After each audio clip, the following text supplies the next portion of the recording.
أعوذ بالله من الشيطان الرجيم. بسم الله الرحمن الرحيم. السلام عليكم ورحمة الله تعالى وبركاته. InsyaAllah kita mulakan majlis kita pada malam ini dengan umul kitab, dengan pahala Fatihah kita bacakan nanti. Kita hadiahkan kepada Rasulullah sallallahu alaihi wasallam, ahli keluarganya, sahabat-sahabatnya, tabi'in, tabi'in, ulama-ulama mutaqaddimin, mutaakhirin, ulama zaman, khususnya kepada Imam Nawawi rahimahullahu ta'ala yang telah mengarang kitab Riyadhus Salihin. Seterusnya kita hadiahkan Al-Fatihah kepada pejuang-pejuang agama Allah Subhanahu wa taala, para syuhada, terutamanya sahabat-sahabat kita yang berada di Palestin, di Mesir, di Syria, di Yaman, Selatan Tai, di Rohingya, di Marawi, di Malaysia. Seterusnya kita hadiahkan Al-Fatihah kepada para salihin, wali-wali Allah, para muttaqin, para syakirin. Seterusnya kepada kedua ibu bapa kita, guru-guru kita, kaum keluarga kita, kaum muslimin dan muslimat. Al-Fatihah. A'udzu billahi minasyaitonir rajim. Bismillahirrahmanirrahim. Alhamdulillahi rabbil alamin. Arrahmanir rahim. Maliki yaumiddin. Iyyaka na'budu wa iyyaka nasta'in. Ihdinas siratal mustaqim. Siratal ladzina an'amta 'alaihim ghairil maghdubi 'alaihim waladdallin. Amin. InsyaAllah tuan-tuan, untuk menambah baik lagi majlis kita pada malam ini, marilah sama-sama kita berselawat ke atas Nabi sallallahu alaihi wasallam. Semoga dengan kita berselawat ke atas Nabi sallallahu alaihi wasallam, Allah Subhanahu wa taala menambah lagi keberkatan, keredaan, rahmat, dan lebih-lebih lagi kita mengharapkan keampunan daripada Allah Subhanahu wa taala. Bismillahirrahmanirrahim. Allahumma salli ala sayyidina Muhammadin nabiyil ummi wa ala alihi wa sahbihi wa barik wa sallim. اللهم صل على سيدنا محمد النبي الأمي وعلى آله وصحبه وبارك وسلم. اللهم صل على سيدنا محمد النبي الأمي وعلى آله وصحبه وبارك وسلم. اللهم صل على سيدنا محمد النبي الأمي وعلى آله وصحبه وبارك وسلم. اللهم صل على سيدنا محمد النبي الأمي وعلى آله وصحبه وبارك وسلم. اللهم صل على سيدنا محمد النبي الأمي وعلى آله وصحبه وبارك وسلم. اللهم صل على سيدنا محمد النبي الأمي وعلى آله وصحبه وبارك وسلم. اللهم صل على سيدنا محمد النبي الأمي وعلى آله وصحبه وبارك وسلم. اللهم صل على سيدنا محمد النبي الأمي وعلى آله وصحبه وبارك وسلم. اللهم صل على سيدنا محمد النبي الأمي وعلى آله وصحبه وبارك وسلم. اللهم صل على سيدنا محمد النبي الأمي وعلى آله وصحبه وبارك وسلم. بسم الله الرحمن الرحيم. الحمد لله رب العالمين، وبه نستعين على أمور الدنيا والدين، والصلاة والسلام على سيد المرسلين خاتم النبيين محمد صلى الله عليه وآله وصحبه وسلم، وعلى آله وأصحابه وتابع لهم بإحسان إلى يوم الدين. سبحانك لا علم لنا إلا ما علمتنا إنك أنت العليم الحكيم. رب اشرح لي صدري ويسر لي أمري واحلل عقدة من لساني يفقه قولي. Rabbi zidna ilma warzuqna fahma. Allahumma yassir wa la tu'assir. Rabbi tamim bil khair ya Fattah ya Alim iftah lana futuhal arifin. Wala hawla wala quwwata illa billahil aliyyil azim. Wala hawla wala quwwata illa billahil aliyyil azim. Wala hawla wala quwwata illa billahil aliyyil azim. Amma ba'd. Qala Allah Ta'ala fil Qur'anil azim. A'udzu billahi minasy syaithanir rajim. Bismillahirrahmanirrahim. Alam nashrah laka sadrak wa wada'na anka wizrak alladhi anqadha zahrak wa rafa'na laka dhikrak fa inna ma'al usri yusra inna ma'al usri yusra fa idza faraghta fansab wa ila rabbika farghab. Sadaqallahul azim. Alhamdulillah, pertama-tamanya marilah sama-sama kita merafakkan rasa syukur kita ke hadrat Allah Subhanahu wa taala. Dengan keizinan Allah dapat sama-sama kita bertemu dan bersua lagi pada malam ini, dan sama-sama kita mengharapkan semoga pertemuan kita pada malam ini Allah Ta'ala penuhkan dengan keberkatan, keredaan, rahmat, dan lebih-lebih lagi kita mengharapkan pengampunan daripada Allah Subhanahu wa Ta'ala. Dan insya-Allah tuan-tuan, kita berlangsung di page FB Masjid Kota Damansara. Sebagaimana biasa, insya-Allah setiap bulan hari Isnin minggu pertama kita akan bertemu bersua dengan membaca kitab hadis Nabi sallallahu alaihi wasallam yang dihimpunkan hadis-hadis tersebut di dalam satu kitab yang dinamakan kitab Riyadhus Shalihin, iaitu kitab yang dihimpunkan oleh Imam Nawawi rahimahullahu taala. Dan insya-Allah tuan-tuan, masih lagi perbincangan kita berkisar pada bab yang pertama, iaitu membicarakan tentang ikhlas. Dan insya-Allah pada malam ni kita masuk pada hadis yang seterusnya. Wa an Abi Musa Abdullah bin Qais Asy'ari radhiyallahu anhu qala su'ila Rasulullah sallallahu alaihi wa alihi wa sahbihi wasallam anir rajuli yuqatilu syaja'atan wa yuqatilu hamiyatan wa yuqatilu riya'an ayyu dhalika fi sabilillah. Faqala Rasulullah sallallahu alaihi wa alihi wa sahbihi wasallam man qatala litakuna kalimatullahi hiyal ulya fahuwa fi sabilillah ta'ala. Muttafaqun alaih. Hadis ni daripada Abu Musa Abdullah ibn Qais Asy'ari Al-Asy'ari. Beliau berkata Rasulullah sallallahu alaihi wa alihi wasahbihi wasallam pernah ditanya mengenai seorang lelaki yang berperang. Seorang lelaki yang pergi berperang kerana didorong oleh perasaan keberanian, berperang kerana hamiyah. Hamiyah ni tuan-tuan, iaitu satu sifat emosi, sifat cemburu suku bangsa dan tanah air. Dia pergi perang tadi atas dasar sebab perasaan hamiyah, iaitu emosi ataupun sifat cemburu. Kalau kata bahasa kita ni, dia pergi perang tu atas dasar semangat,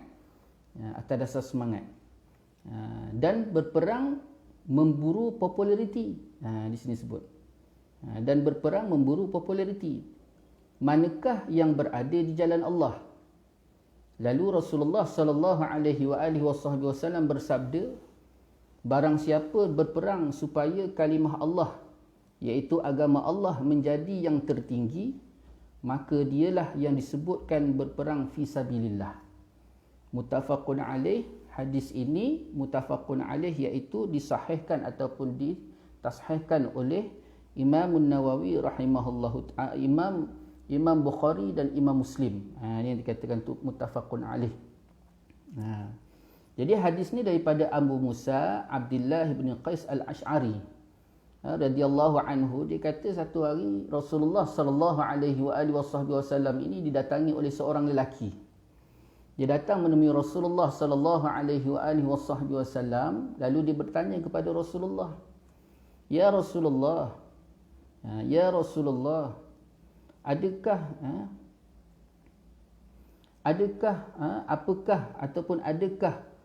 seorang lelaki yang berperang ataupun yang pergi berperang disebabkan dorongan daripada perasaan rasa semangat, ataupun disebabkan keberanian, perasaan berani, ataupun berperang kerana hamiyah tadi, emosi, sifat cemburu, ataupun kerana mengejar populariti, ini dikatakan fi sabilillah ataupun termasuk kepada peperangan fi sabilillah. Seorang lelaki ni dia pergi perang disebabkan emosi, disebabkan rasa marah, ataupun dia pergi itu disebabkan rasa cemburu, tengok orang lain pergi perang, dia pun pergi perang, ataupun disebabkan rasa semangat, disebabkan semangat dia. Adakah ni dikatakan fi sabilillah? Ataupun dalam kata lain, adakah dikira sebagai seorang yang pergi perang fi sabilillah? Apatah lagi pergi perang tu kerana disebabkan mencari populariti, supaya orang kenal dia, orang sanjung dia, orang ihtiram dia. Maka Nabi SAW menjawab daripada persoalan tadi. Rasulullah kata apa? Rasulullah kata, barang siapa yang pergi berperang supaya sampai kalimah agama Allah ataupun kalimatullah, kalimah Allah ataupun agama Allah ini tertegak tinggi, maka itulah yang dikatakan berperang fi sabilillah. Jadi dalam hadis ini, tuan-tuan, Rasulullah SAW nak mengajar kepada kita tentang aspek niat. Bagaimana keadaan orang tadi pergi, dalam keadaan dia semangat ke, ataupun apa sekalipun suasana keadaan diri dia tadi tu, tetap dia kembali kepada niat seseorang. Ni kita fokus bagaimana besar ataupun pentingnya kayu ukur setiap amalan kita, yang dilihat niat tadi. Kalau niat itu betul-betul mengharapkan kalimatullah supaya tertegak tinggi, kalimah Allah ini tertegak tinggi, agama Allah ini tertegak, maka Nabi kata inilah yang dikatakan sebagai berperang fi sabilillah. Maka dia balik pada niat. Itu sebabnya, tuan-tuan, niat ini bukan hanya sekadar mengukur sejauh mana sama ada sesuatu perkara tadi dikira sebagai satu syariat ataupun adat. Itu satu. Nak dikira sebagai syariat ataupun adat, dilihat pada niat. Kalau katalah seseorang itu melakukan ibadah sekalipun, tetapi atas dasar sebab kebiasaan, maka ketika itu walaupun lahiriah nampak ibadah, tetapi niat atas dasar kebiasaan, maka dipanggil adat.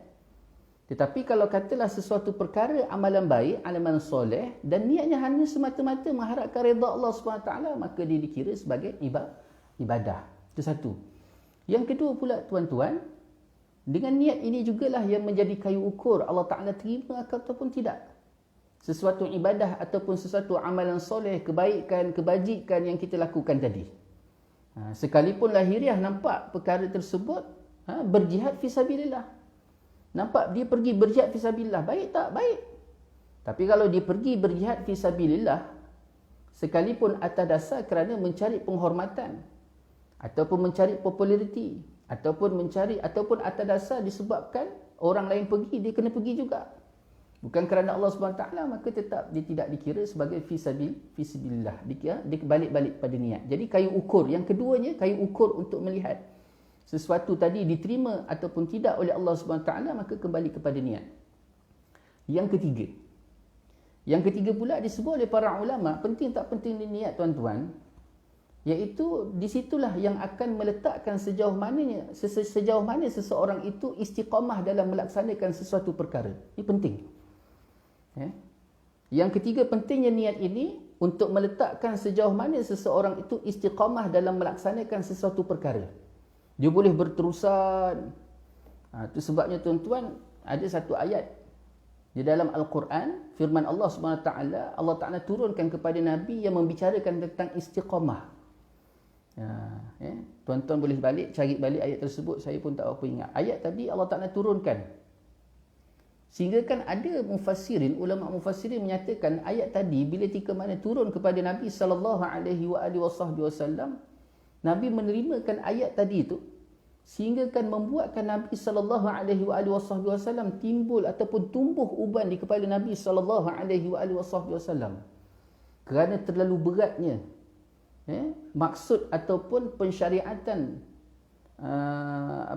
pelaksanaan istiqamah dalam sesuatu perkara tersebut.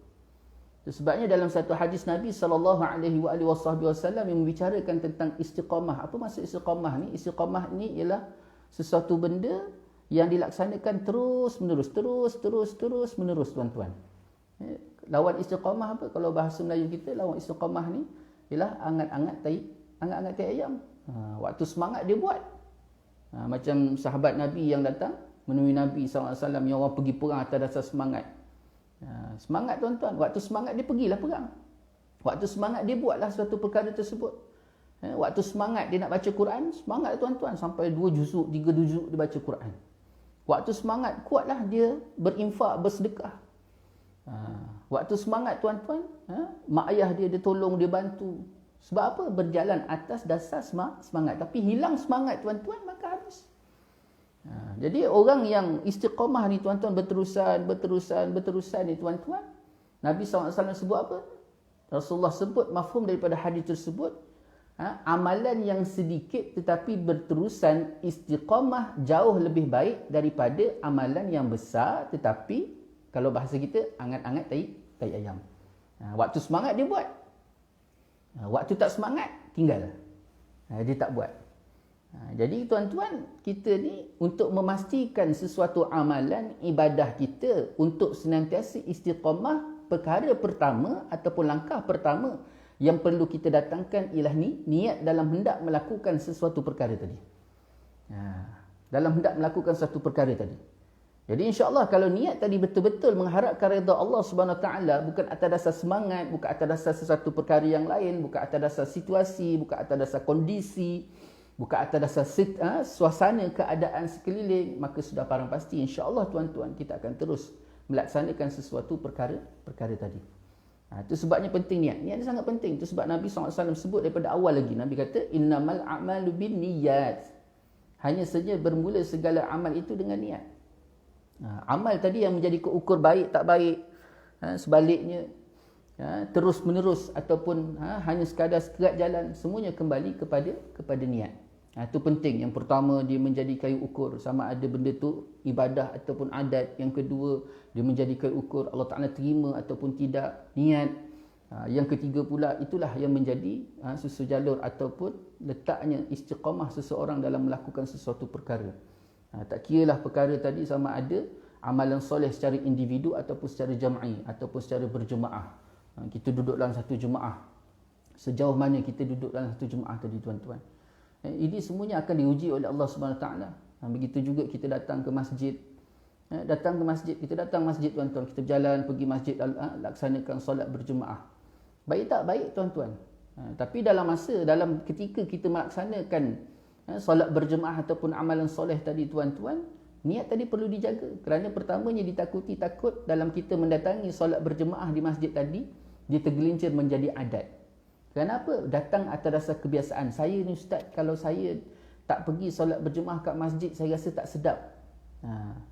Bagus tak? Lahiriahnya bagus. Tetapi dalam masa yang sama tuan-tuan kena berhati-hati kerana takut-takut kebiasaan tersebut dia menjadi tergelincir jatuh kepada adat. Jadi hati ataupun niat tadi perlu senantiasa diperbaharui, dijaga, dipelihara bahawa aku pergi melangkah ke masjid ini bertujuannya untuk mencari redha Allah Subhanahu Wa Taala. Bukan disebabkan lain, bukan disebabkan itu, bukan disebabkan ini. Kerana kita pasti akan satu ketika keadaan akan diuji oleh Allah Subhanahu Wa Taala. Begitu juga tuan-tuan. Saya datangkan satu kisah. Satu cerita. Lebih kurang 2 tahun, 3 tahun lepas tuan-tuan, masa tu isu yang berbangkit tentang isu solat atas kerusi tidak sah. Solat atas kerusi tak sah. Adalah seorang penceramah dia bangkitkan bahawa sembahyang atas kerusi tak sah. Jadi satu masjid dan satu pakcik haji ni tuan-tuan, dia dah datang solat berjemaah kat masjid ni tuan-tuan, selama mana dia pencen, bermula daripada pencen sampailah usia dia dah masuk 80 tu tuan-tuan, tak pernah dia meninggalkan solat berjemaah di masjid. Ni anak dia cerita, luahan anak dia tuan-tuan berkongsi dengan saya, dia minta pandangan macam mana nak buat ayah dia ni. Sehinggalah satu hari tuan-tuan, tiba-tiba datang seorang ustaz, datang ceramah, Dia menceritakan tentang permasalahan isu solat di atas kerusi. Pakcik ni pula tuan-tuan memang solat atas kerusi. Dia dah tak boleh solat di bawah. Jadi ustaz tu kata apa? Ustaz tu kata orang solat atas kerusi ni tak sah. Tak sah. Jadi tuan-tuan disebabkan kata-kata ustaz tadi tuan-tuan, pakcik tadi terasa hati. Bila dia terasa hati tuan-tuan, terus dia tak nak pergi masjid. Terus dia tak nak pergi masjid. Itu sebabnya tuan-tuan, bila dia tak nak masjid, anak-anak jadi risau. Sebab di hujung usia dia, tiba-tiba dia tak nak pergi masjid. Takut-takut kebaikan yang selama ni dilaksanakan, ditinggalkan, mengundang kepada kemurkaan Allah Subhanahu Wa Taala. Jadi macam-macam lah anak-anak pujuk dan sebagainya. Itu sebabnya tuan-tuan, dalam kita melakukan suatu perkara, macam contoh pakcik tadi, datang sebab apa? Kalau datang kerana Allah, apa sekalipun orang kata, apa sekalipun badai, kalau bahasa orang bercinta tuan-tuan, lautan api ku renangi, gunung tinggi sanggup ku daki. Ni dia. Kerana apa? Kerana yang dilihat tu Allah. Kalau dilihat satu perkara tu Allah, ni istilah orang bercinta. Gunung yang tinggi sanggup ku daki, lautan api sanggup ku renangi. Maknanya apa sekalipun yang berlaku, tetap dia berjalan kerana yang dia melihat Allah. Tapi kalau dia melihat manusia, maka ketika itu pasti bila ketika manusia mendatangkan sesuatu benda yang bercanggah dengan hati dan perasaannya, maka dia akan meninggalkan sesuatu perkara tersebut. Jadi itu sebabnya Allah Ta'ala ajar pada kita. Dan disebut oleh para ulama, salah satu hikmah kenapa Allah Ta'ala suruh kita, وَمَا أُمِرُوا إِلَّا لِيَعْبُدُ اللَّهَ مُخْلِصِينَ لَهُ الدِّينَ.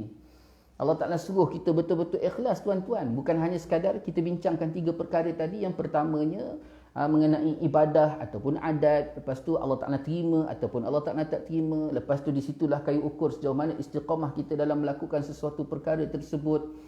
Dan hikmahnya tuan-tuan disebut oleh para ulama, ini salah satu sebab kenapa Allah Ta'ala syariat ataupun tuntut kita supaya kita ikhlas dalam melakukan satu perkara tersebut. Kerana Allah Ta'ala tak nak kita kecewa. Tak nak kita ni rasa kecewa tuan-tuan dalam melakukan sesuatu perkara. Bila kita buat sesuatu perkara tu tuan-tuan kerana manusia, maka kita akan kecewa.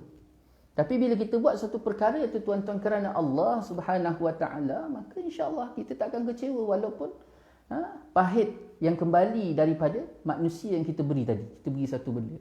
Si suami berikan sesuatu, curahkan pengorbanan kepada isteri, isteri curahkan pengorbanan kepada suami, mak ayah curahkan pengorbanan kepada anak-anak tuan-tuan.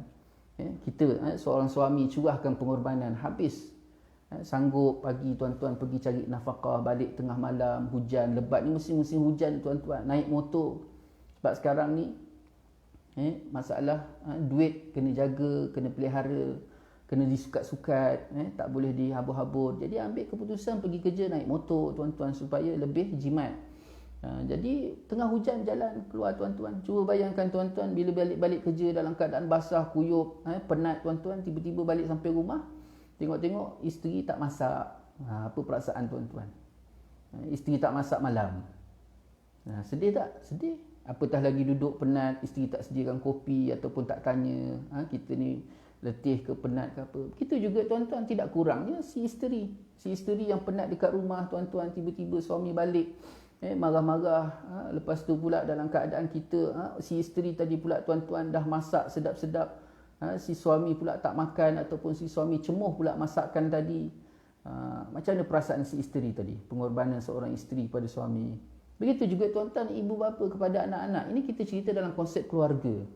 Bila kita keluar daripada kepompong rumah tangga tadi pula tuan-tuan, pergi masyarakat yang lebih luas, jiran. Begitu juga tuan-tuan, apa yang kita berikan kepada jiran kita, apa yang kita berikan kepada masyarakat. Jadi kalau kita mengharapkan tuan-tuan terima kasih, ucapan terima kasih daripada orang sekeliling kita, maka kita akan hampa. Tetapi hampa yang kita dapat itu sebenarnya tuan-tuan, Allah Ta'ala nak ajar kita dengan rahmat, dengan kasih sayang dia. Allah Ta'ala nak ajar kita supaya kita balik pada dia. Si suami hampa dengan isteri atas tindakan isteri tadi. Si isteri hampa dengan pada suami atas tindakan suami. Mak ayah hampa pada anak, rasa hampa, kecewa pada anak-anak di atas tindakan anak-anak. Mak ayah harapkan anak begini. Tiba masa tuan-tuan tidak dapat ataupun tidak menggapai apa yang dikendaki ataupun yang diharapkan, yang dicita-citakan oleh mak ayah tadi pada anak-anak. Kecewa tak? Kecewa. maka kita akan kecewa. Penting tak kecewa tuan-tuan? Dalam satu aspek, satu segi, penting kecewa. Penting kita kecewa tuan-tuan. Dengan kecewa tadilah kita kembali kepada Allah Subhanahu Wa Taala. Manusia begitu. Kita ni kalau tak sakit tuan-tuan, kita tak kembali pada Allah. Kalau Allah Taala tak datangkan kita sakit, kita tak balik pada Allah Subhanahu Wa Taala.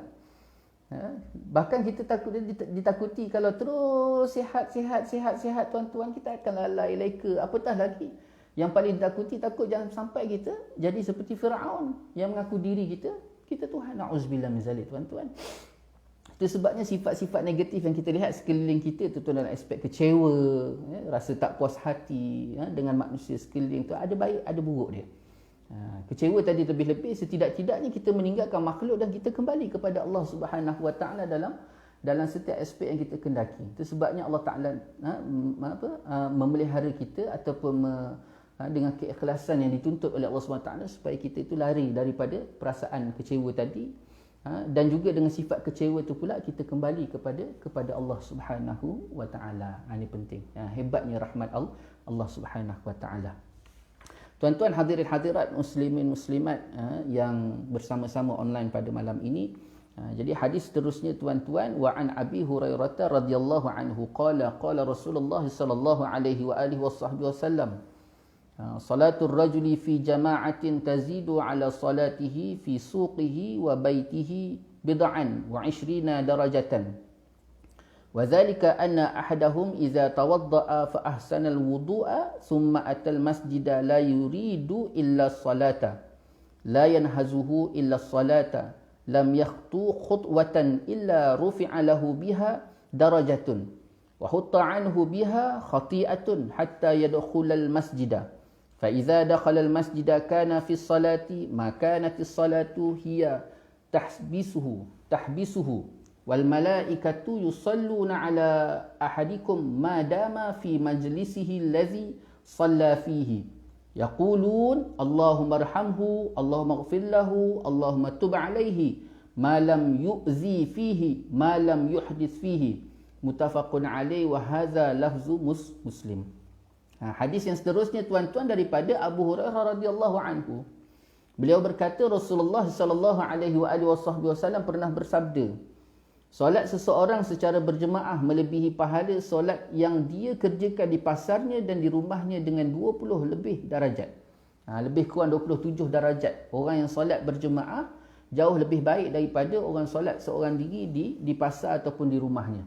Ini kelebihan yang Allah Taala berikan kepada orang yang solat berjemaah di masjid dengan orang yang solat seorang diri.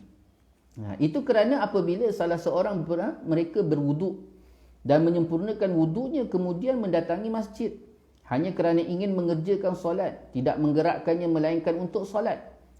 Ni nampak ni. Ni keikhlasan yang digambarkan oleh Nabi SAW. Pergi ke masjid dalam keadaan memang nak solat, bukan sebab lain. Ni kadang-kadang kita pergi ke masjid tuan-tuan sebab kita nak jumpa kawan. Kita nak pergi masjid sebab apa tuan-tuan? Sebab lepas isyak nanti kita nak mengeteh, kita nak mengambing. Ni habis tuan-tuan, rosak pahala kita. Sebab kita datang masjid bukan kerana nak solat, bukan kerana nak mendekatkan diri pada Allah, bukan kerana nak mengharapkan doa-doa daripada para malaikat ke atas kita. Tapi ada sebab kawan, sebab ada nak jumpa, sebab ada meeting, sebab yang lain daripada Allah Subhanahu Wa Taala. Ni nampak ni. Itu kerana apabila salah seorang mereka berwuduk dan menyempurnakan wudunya kemudian mendatangi masjid hanya kerana ingin mengerjakan solat. Semata-mata datang masjid nak kerjakan solat.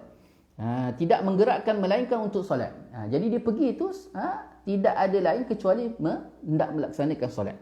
Maka dia tidaklah melangkah dengan satu langkah kecuali ditinggikan untuknya satu darjat.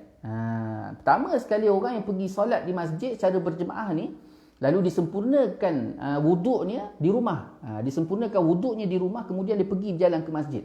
Itu penting tuan-tuan. Itu sebabnya bukan SOP saja dituntut supaya kita melakukan ataupun mengambil wuduk di rumah. Bahkan tuan-tuan daripada awal lagi Nabi SAW mengajar kepada kita supaya kita mulakan wuduk daripada rumah. Supaya perjalanan kita tadi dipenuhi dengan ibadah disebabkan kita berpakaian dengan wuduk tadi. Maka dia tidaklah melangkah dengan satu langkah kecuali untuk solat. Maka tidaklah melangkah dengan satu langkah kecuali ditinggikan untuknya satu darjat. Jadi setiap satu langkah itu Allah Ta'ala berikan satu satu darjat kepadanya. Cuba bayangkan tuan-tuan, berapa jauh rumah kita. Berapa jauh rumah kita nak ke masjid tadi, maka setiap langkah tu Allah Ta'ala akan tinggikan satu darjat. Itu sebabnya dalam satu hadis Nabi SAW, Nabi pernah memberitahu ataupun mengajar kepada kita, apabila kita hendak melakukan sesuatu kebaikan tuan-tuan, langkah tadi dikecilkan. Nak buat satu benda, contoh tuan-tuan, kita nak pergi masjid, nak pergi mengaji, nak pergi solat berjemaah tuan-tuan, langkah kita tu tuan-tuan dengan menggunakan langkah yang kecil. Supaya apa? Supaya langkah tadi banyak. Sebab apa tuan-tuan? Sebab inilah. Sebab setiap satu langkah tadi tuan-tuan, Allah Ta'ala akan tinggikan satu darjat. Masya Allah tuan-tuan. Dan dihapuskan dari dirinya satu kesalahan hingga dia masuk ke masjid. Allah Ta'ala hapuskan. Satu langkah, satu Allah Ta'ala hapuskan dosa dia. Satu langkah, satu Allah Ta'ala hapuskan dosanya tuan-tuan. Ni kelebihan. Pertama, Allah Ta'ala tinggikan darjat, Nabi kata. Yang kedua, Allah Ta'ala akan hapuskan dosanya. Dan dihapuskan dari dirinya satu kesalahan hingga dia masuk ke dalam masjid. Sampailah ke masjid. Kemudian jika sudah masuk masjid, maka dia sentiasa dinilai berada dalam solat selagi solat itu yang menahannya untuk senantiasa tetap berada di dalam masjid. Jadi sampai jika dalam masjid, lepas itu pahala tadi akan terus berjalan. Pahala tadi kebaikan yang Allah Ta'ala berikan kepada dia tadi akan terus berjalan sampailah dia melaksanakan solat di dalam masjid tadi. Selagi mana dia menetap di dalam masjid. Manakala malaikat pula sentiasa berselawat ke atas salah seorang kamu selagi dia tetap berada di tempat duduknya. Lepas je solat dia duduk, maka para malaikat pertama sekali akan berselawat ke atas orang yang duduk menetap di dalam masjid. Itu sebabnya tuan-tuan, niat iktikaf lain. Ini Nabi tak bicara tentang niat iktikaf. Niat iktikaf ni salah satu amalan kering, ulama kata. Amalan kering. Apa maksud amalan kering? Tak buat apa-apa, duduk tuan-tuan dalam masjid, niat iktikaf. Jangan lupa niat iktikaf. Niat iktikaf maka akan berjalan. Yang ni pula Nabi kata pula, orang yang datang ke masjid semata-mata mengharapkan solat, tidak ada yang lain. Lepas tu pula, pertama sekali Allah Ta'ala akan tinggikan darjat langkahnya tadi. Lepas tu Allah Ta'ala akan ampunkan dosanya mengikut setiap langkahnya. Maka sampai jika dalam tu pula dia melaksanakan solat, kemudian dia duduk menetap, maka para malaikat akan berselawat ke atas orang yang duduk tadi. Duduk, tak dengar apa-apa, duduk dalam masjid. Besarnya pahala tuan-tuan, kedudukan kita di dalam masjid. Manakala malaikat pula sentiasa berselawat ke atas salah seorang kamu selagi mana dia tetap berada di tempat duduknya, di mana dia mengerjakan solat di dalamnya, mereka berdoa, Ya Allah berilah rahmat kepadanya. Ni siapa tuan-tuan yang berdoa ni? Malaikat. Malaikat berdoa. Salah satu makhluk Allah SWT yang mana dia berdoa minta pada Allah ni mustajab tuan-tuan. Itu sebabnya bila kita duduk dalam masjid ni tuan-tuan, doa banyak-banyak, jangan putus-putus. Doa banyak-banyak. Kerana di situ para malaikat mengaminkan segala doa kita. Ya Allah berikanlah rahmat kepadanya. Ya Allah berilah keampunan kepadanya. Masya Allah. Ya Allah terimalah taubatnya. Ya Allah. 3 tuan-tuan. Beri rahmat ke atasnya. Lepas tu berilah pengampunan ke atasnya. Kemudian terimalah taubatnya. Minta ampun pada Allah. Minta ampun pada Allah, maka Allah Ta'ala akan terima taubat. Para malaikat itu sentiasa mendoakannya selagi orang itu tidak melakukan perbuatan yang mengganggu orang lain dan selagi mana tidak berhadas dalam maksudnya, selagi mana dia tak bercakap dengan orang lain, selagi mana dia tak sibuk dengan suatu hal yang lain. Kita hari ni pula tuan-tuan, kadang-kadang kita tak bercakap dengan orang, tapi kita duduk sibuk dengan WhatsApp. Boleh tak? Tak boleh. Sibuk dengan WhatsApp, sibuk dengan Facebook dekat dalam masjid, maka batallah segala kelebihan yang Allah Ta'ala berikan pada seseorang tadi. Dia buka saja handset, dia buka Facebook tuan-tuan, dia update saja Facebook dia. Tapi kecuali update macam contoh sekarang ni. Tuan-tuan buka Facebook atas dasar sebab nak mengaji. Itu tak ada masalah. Nak mengaji tak ada masalah. Sebab benda sesuatu perkara yang tidak melalaikan yang melekakan. Tapi ni dia update Facebook ni, benda yang melekakan. Dia buka WhatsApp atas dasar melekakan. Daripada mengingati Allah SWT. Maka akan terputus segala kebaikan tadi. Berhenti terus. Sampai situ saja. Tapi kalau dia duduk terus tuan-tuan, dalam keadaan apatah lagi dia beristighfar, berselawat ke atas Nabi SAW, itulah kelebihan yang Allah Ta'ala berikan kepada mereka. Pertamanya Allah Ta'ala berikan para malaikat akan berdoa, berselawat ke atasnya. Kemudian para malaikat akan memohon ampun, berdoa kepada Allah SWT. Minta Allah Ta'ala turunkan rahmat, Allah Ta'ala turunkan pengampunan, Allah Ta'ala terima taubatnya. Selagi mana dia duduk tadi dalam keadaan tidak melakukan perkara-perkara lara. Yang pertama, yang keduanya tuan-tuan, dia bangkit bangun disebabkan berhadas. Dia bangkit bangun disebabkan berhadas ataupun dia balik. bangkit. Bila bangun ni kan mungkin terkentut dan sebagainya ataupun satu perkara yang membatalkan wuduk, maka dia bangkit. Maka di situ terputuslah kebaikan tadi. Apatah lagi kalau katalah disebabkan hadas tu bukannya kehendak kita, apatah lagi kita ni menyembang-nyembang. Itu sebabnya duduk dalam masjid jangan menyembang-nyembang. Apatah lagi jangan mengumpat, tuan-tuan. Nauzubillah min zalik. Masjid bukan tempat kita mengadu domba dan sebagainya. Tuan-tuan hadirin hadirat, sidang online yang dirahmati oleh Allah Subhanahu Wa Taala. Jadi ni satu kelebihan. Di sini hadis ni tuan-tuan, Nabi SAW nak mengajarkan kepada kita tentang niat lahiriah. Nabi perincikan betul bagaimana tindakan yang sepatutnya kita lakukan, tuan-tuan. Pergi ke masjid dalam keadaan betul-betul nak laksanakan solat, dalam keadaan nak melakukan kebaikan, tuan-tuan. Tidak ada lain kecuali kebaikan yang hendak kita lakukan di masjid tadi. Diulang-ulang oleh Nabi SAW, dan Nabi nak gambarkan betapa besar dan pentingnya kelebihan orang yang hendak melakukan kebaikan di dalam rumah Allah Subhanahu Wa Taala, terutamanya solat, dan tidak ada benda lain. Dan memang hati dia niatnya itu mencari redha Allah Subhanahu Wa Taala. Insya-Allah Taala akan berikan berganda-ganda kebaikan, tuan-tuan. Ganda-gandaan kebaikan. Sebabnya kita tak nak, kita tak mahu amalan baik yang nampak pada mata tetapi hakikatnya kosong. Nauzubillah min zalik. Ini yang paling ditakuti, tuan-tuan. Berapa ramai kalangan kita nanti dekat akhirat digambarkan bahawa mereka rasakan bahawa amalan mereka tu dah banyak. Amalan soleh yang mereka lakukan, kebaikan, tuan-tuan, dah cukup banyak. Tetapi hakikatnya bila Allah Ta'ala perintahkan supaya ditunjuk, ditampilkan kepada Allah SWT, semuanya kosong. Kenapa, tuan-tuan? Disebabkan niat tadi.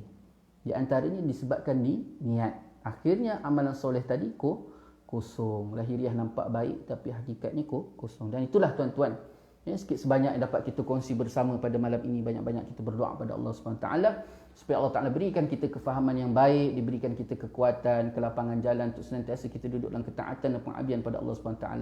Lagi-lagi, lebih-lebih lagi, tuan-tuan, suasana keadaan suasana yang mengerikan.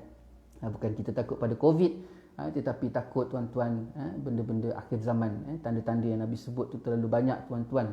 Dan kita harapkan semoga kita doa banyak-banyak pada Allah SWT supaya Allah Ta'ala berikan kita kekuatan, pemeliharaan iman, pemeliharaan amal, hubungan kita dengan Allah SWT, bukan hanya sekadar kita, keluarga kita, keturunan kita, semuanya dalam pemeliharaan Allah SWT, daripada fitnah dunia, fitnah akhirat, fitnah dajjal, tuan-tuan. Auzubillah, fitnah akhir zaman ni, tuan-tuan. Minta Allah Ta'ala pelihara iman kita, insya-Allah. Dan kita harapkan kita baik di dunia dan lebih-lebih lagi baik di akhirat. Dan itulah sikit sebanyak, tuan-tuan, dapat saya kongsi bersama. Yang baik itu daripada Allah Subhanahu Wa Taala, yang tidak baik itu menunjuk kelemahan saya sendiri. Mohon maaf di atas segala salah silap, salah kata, salah bicara. Mohon maaf di atas segala-galanya. Insya-Allah kita tangguh majlis dengan tasbih, kafarah dan salatul as. Subhanakallahumma bihamdika asyhadu an la ilaha illa anta astaghfiruka wa atubu ilaik. Bismillahirrahmanirrahim. Wal 'asri innal insana lafi khusr lilladzina amanu wa 'amilus solihati wa tawassaw bil haqq wa tawassaw bis sabr. Wabillahi taufiq wal hidayah. Wassalamu alaikum warahmatullahi taala wabarakatuh.